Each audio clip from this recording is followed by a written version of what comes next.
Hello, everybody. It's 7:20 a.m. and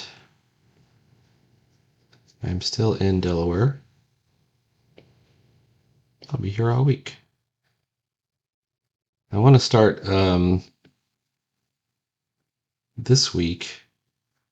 There's a commission I'm supposed to be working on for some spot illustrations for like a fantasy zine, the Runes fantasy zine. And so I'm definitely going to be starting on that today if I can.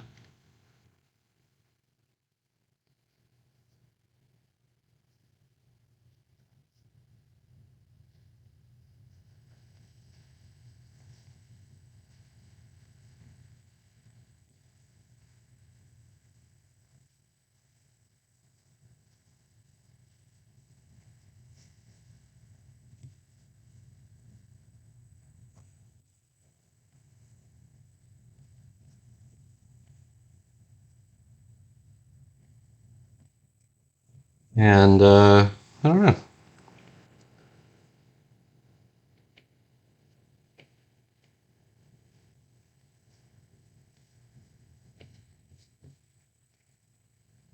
I mean, these scenes where you have to draw a lot of backgrounds, a lot of scenery.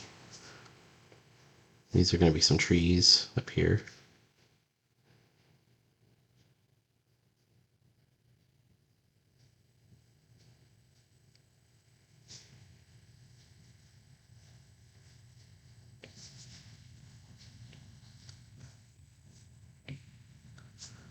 At least now we have some context for the image.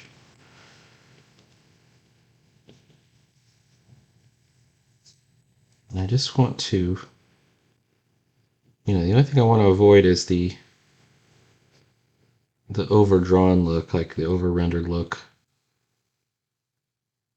I mean, too many contour lines, the lines that cross over each other. And at this stage, I'm really just looking at like how thick is the line. We're trying to draw the furthest things away. I've still got these two figures too, and I've also got the speech balloons I got to do. But, oops, as far as that goes, that's fairly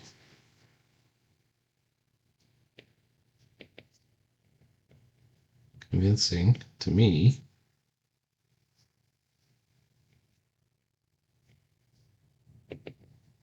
Definitely use some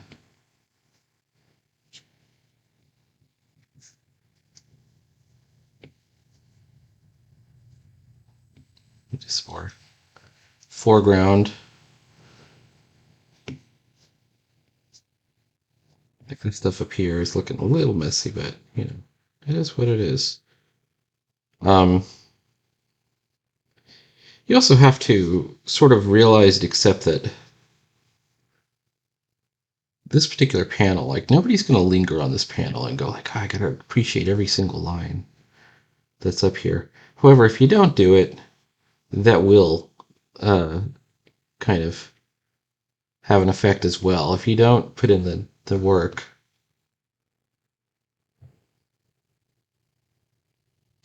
that will be noticed. And if you do put in the work, it won't be noticed. I honestly believe that the most important part of comics is the story. Said this a bunch. And that the art is really there just so much as it supports the story. I thought this was kind of something most cartoonists believed in. And, it's in that Bill Griffiths 40 tips. And I remember watching the cartoonist kayfabe guys go over it. And like Jim Ruggs like, I don't know if I agree with that. I'm like, that's definitely a generational thing. It's because he's from an era that kind of begins in the 90s. Like, it kind of begins when comics were already bad.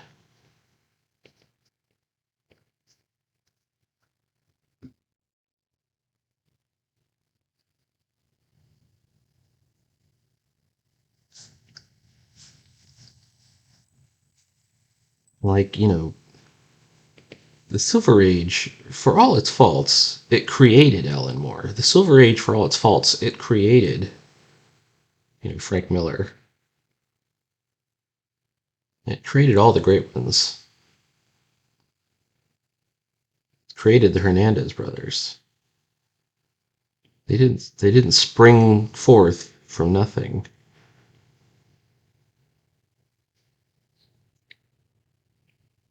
If you start with those as your baseline, how do you get there? How do you become a guy who can do something like that? Because it's obviously not happening now, for the most part.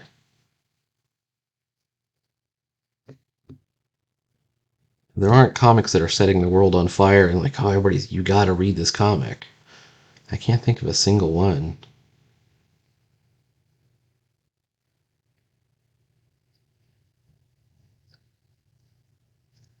I mean, I can think of plenty that are Silver and Bronze Age. You gotta read The Watchmen. You gotta read Wanted. You gotta read, you know, this and or that.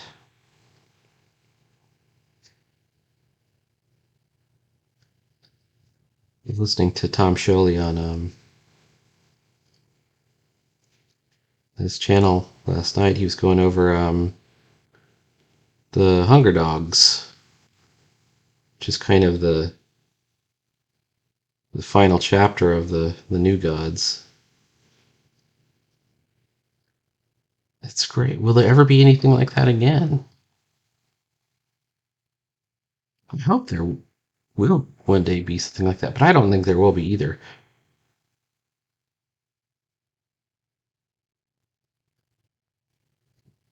We could credit Kirby with a lot. I think that he's a product of the golden age of comics. I mean, he started in the Silver Age, but he's a product of the golden age.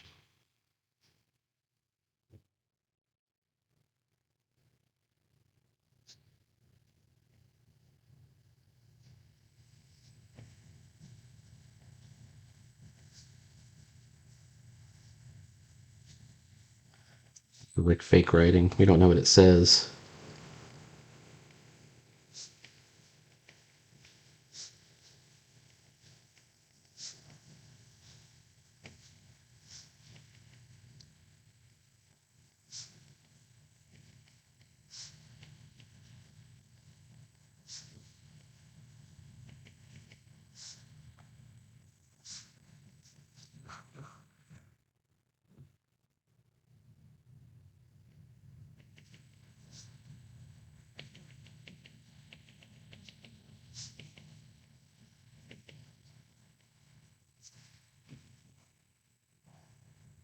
Or if it says anything. All right, now I'm gonna take the opacity out here so we can fix the bubbles. We want to be able to see the bubbles to do them, and then we're gonna bring the opacity back.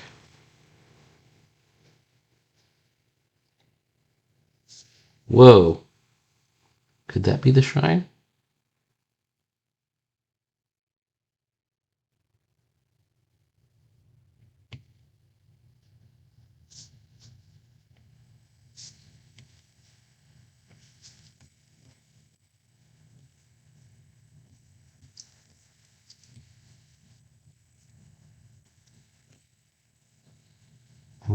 Prometheus says, I think it's just a boundary marker.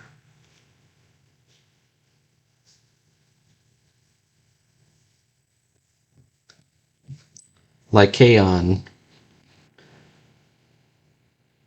It's the root word of lycanthropy, but it really was a mountain in Greece.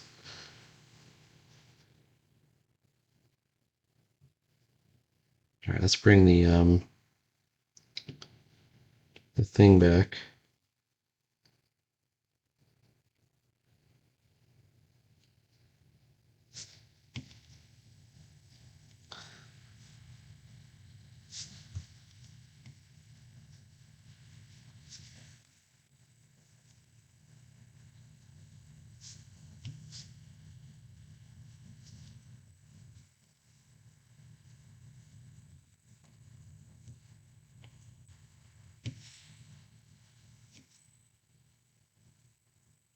Now I can bring the ink level back.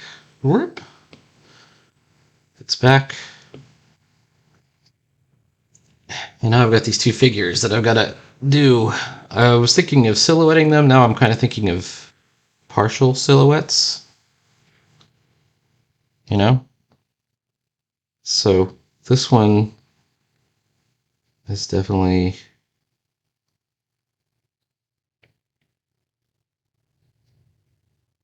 Prometheus powers.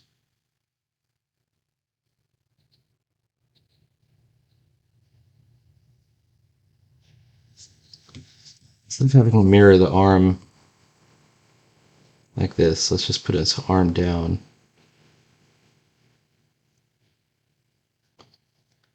Maybe he's mostly in silhouette, but we can still see the shiny parts of his costume, which is the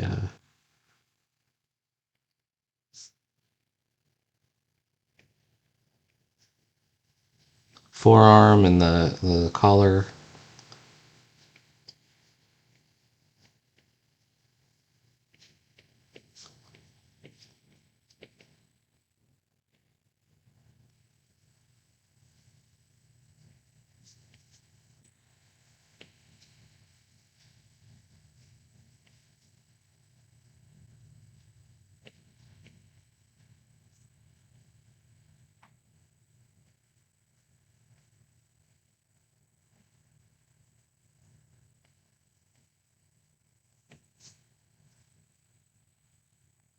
Like this.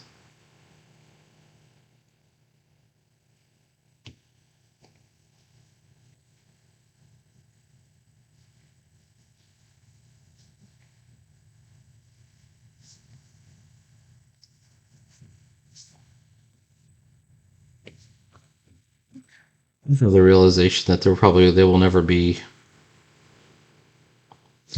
another Silver Age in comics again. Well, I say that, the period of the 80s when Alan Moore was really big was known as the Second Silver Age or a New Silver Age. I think it's pretty well regarded as a type of renaissance almost in comics. And if you look at like what the indies were saying at the time, they even released I can't remember which comic it was, Raw or Weirdo or something like that. But it had a big thing on the cover that said, "See, we told you so." When comics and graphic novels were finally recognized. Which, they're taking a victory lap here, but this final recognition had a lot to do with Mouse and the Batman Return of the Dark Knight or whatever it was. Like, that was the biggest graphic novel. That one. All right, so look at that. Well, that's looking okay. So we got to get this guy too.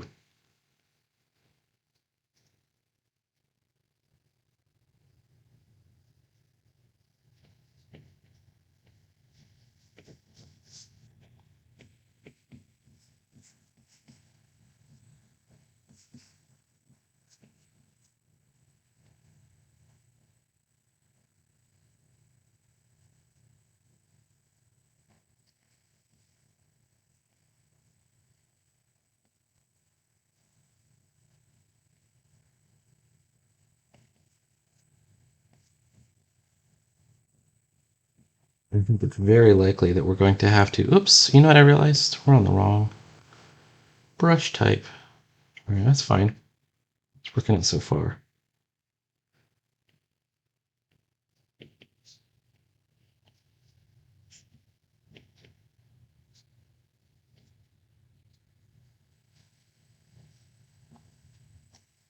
think we have to have the light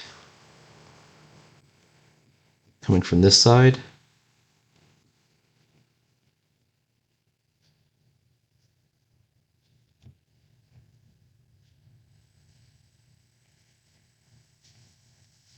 These guys are so small. I mean, they're going to be pretty small. So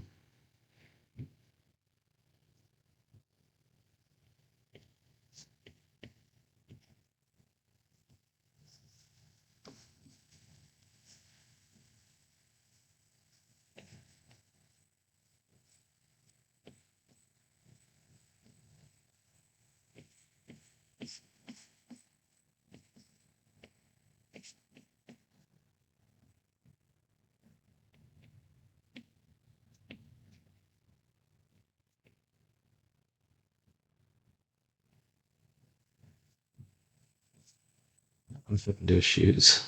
All right.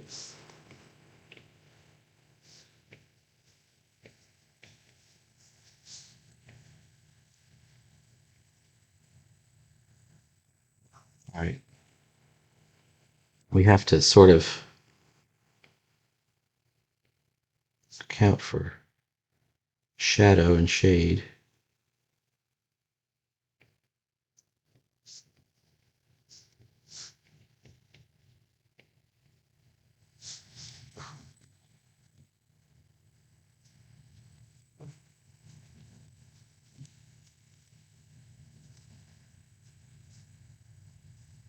Even on the monument.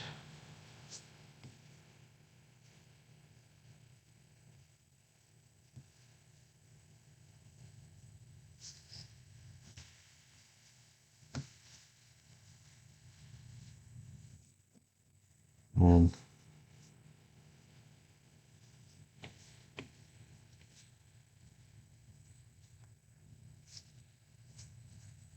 I'm doing this now, and I'm thinking, okay, but this face should be in shade as well, and I like that face so much. Do I really want to do that? Maybe.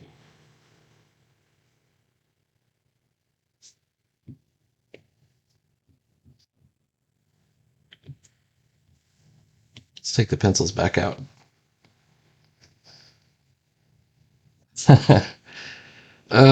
Slow going, but it is what it is. Okay, so, and if those are shadows, then certainly the plants are creating shadows as well.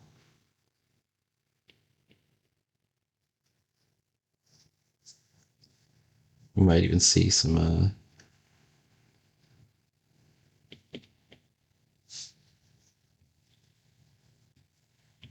if I put another layer, maybe that'll make it look okay,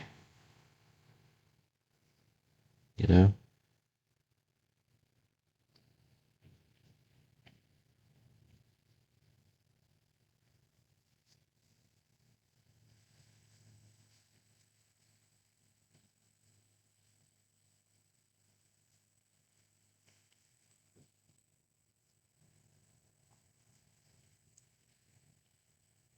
Bob Ross used to call this the guts test, like when you're throwing the shadow right there in the middle of like when you do this composition and then you put a tree right in the middle.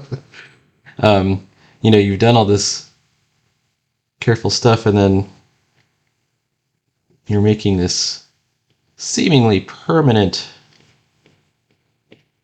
alteration. Now I've put it on its own layer, so I can back this out pretty quickly if I have to. But I think we had the right instinct. Look, I think that was the right instinct.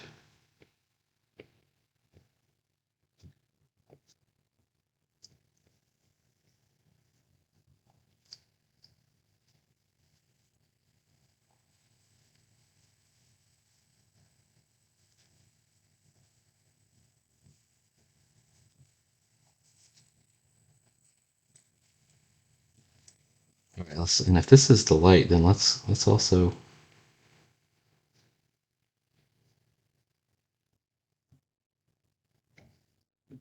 That's a pretty good panel for me.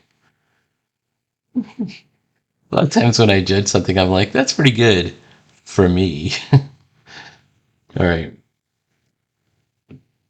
let's keep it rolling. Now, both of these panels are going to be pretty easy, although this one's kind of an action shot, and I've got zero underdrawing for it just yet. But the idea here is, if you can see it, they're looking up at it.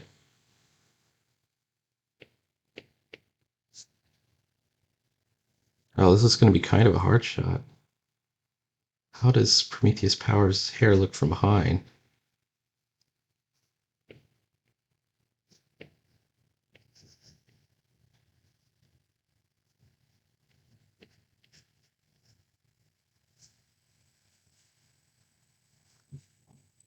Well, we could definitely silhouette out the hair. As long as we get the shape right, I think we're in good.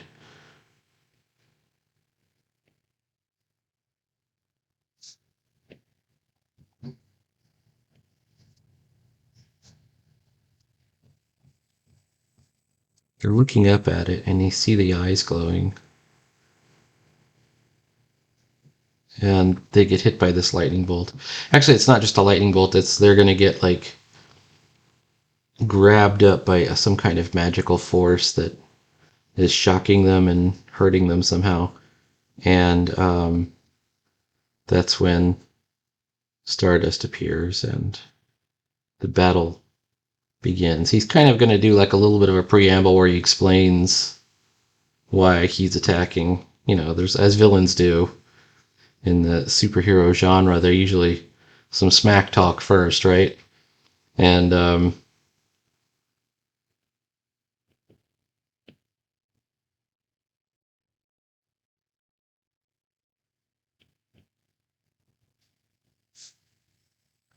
then the battle begins. So by silhouetting this out, I think I've saved myself some of the trouble of drawing the haircut from behind. That would require some actual research on my part. How do you draw this haircut from behind? All right.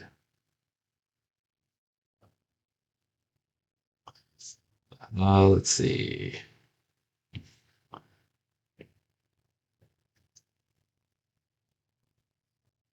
Did I make the ears at different levels?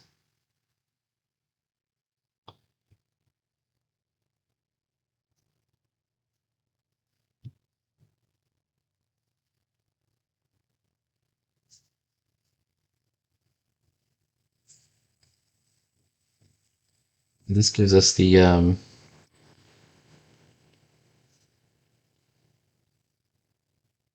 freedom to really focus on this wolf statue.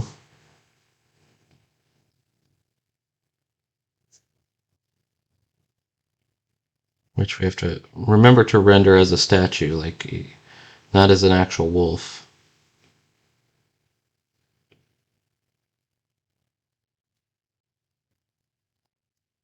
A wolf.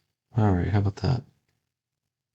And this particular shot might definitely require me some um, reference material because you know it's an up angle, and I haven't drawn a lot of wolves in my life. You know, probably more than the average person, but still not a startling amount of wolves. So here I am drawing from memory, from imagination.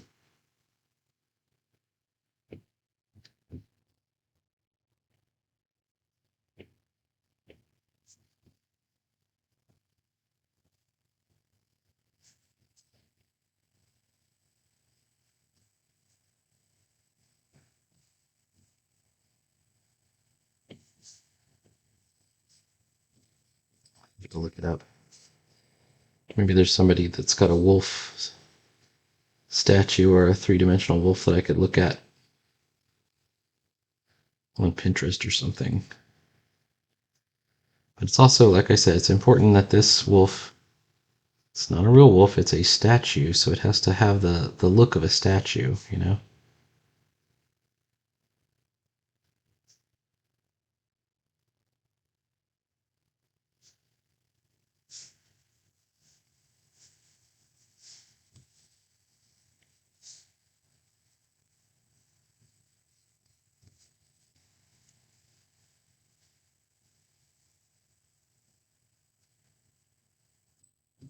One thing I don't like about this is I've created this face of the pedestal, but I've had the wolf facing that way.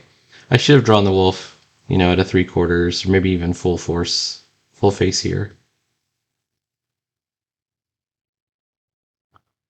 No, I don't know. I'll consider redrawing it. It's not out of laziness, it's lack of confidence, right? It's a possibility.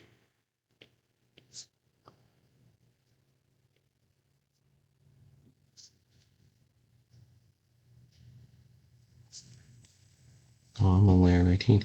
Okay, let's try and draw in the inky layer again. That way it keeps the layers separate.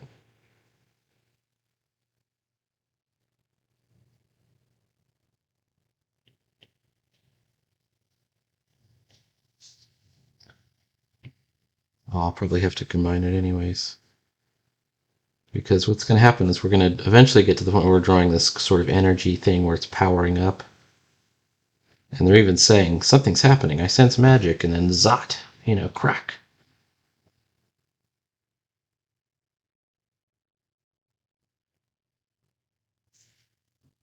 Hey, how about that? And that's kind of good right there.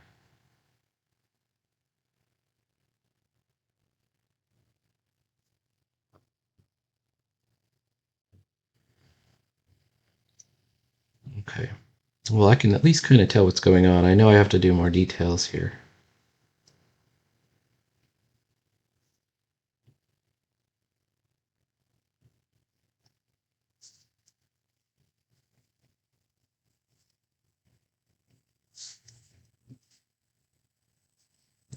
And we'll get the texture right.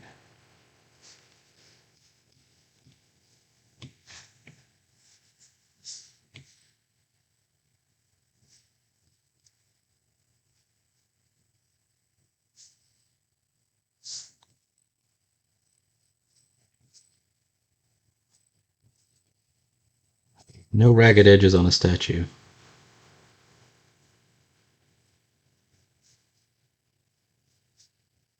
Oops. So we get as if this was a planed edges, like cut stone.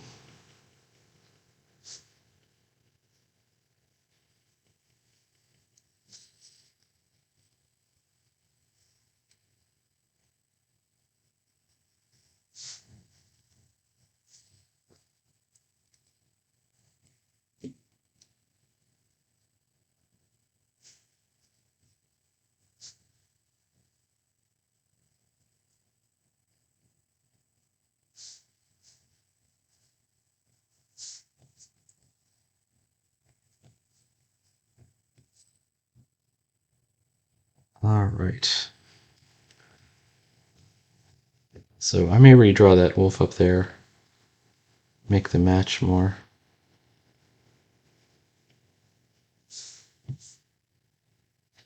Good. We're at 28 minutes, so maybe it's time to end this video.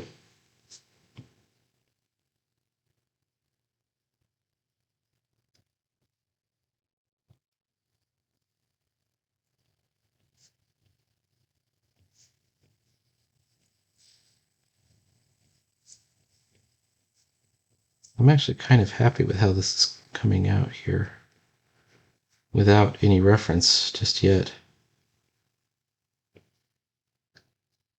I know a lot of artists are like, you need reference to do this. Like, it's not meant to look realistic, it's meant to look designed. It's a statue of a wolf.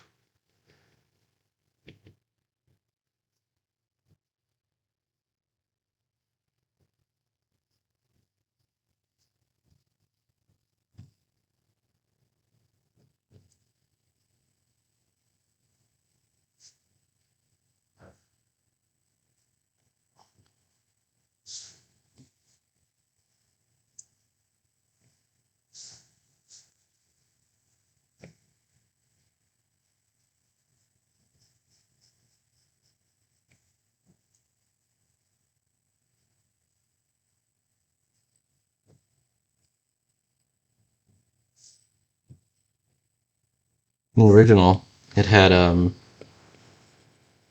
wings. If you remember when I drew this guy originally, I put wings on him. A winged wolf.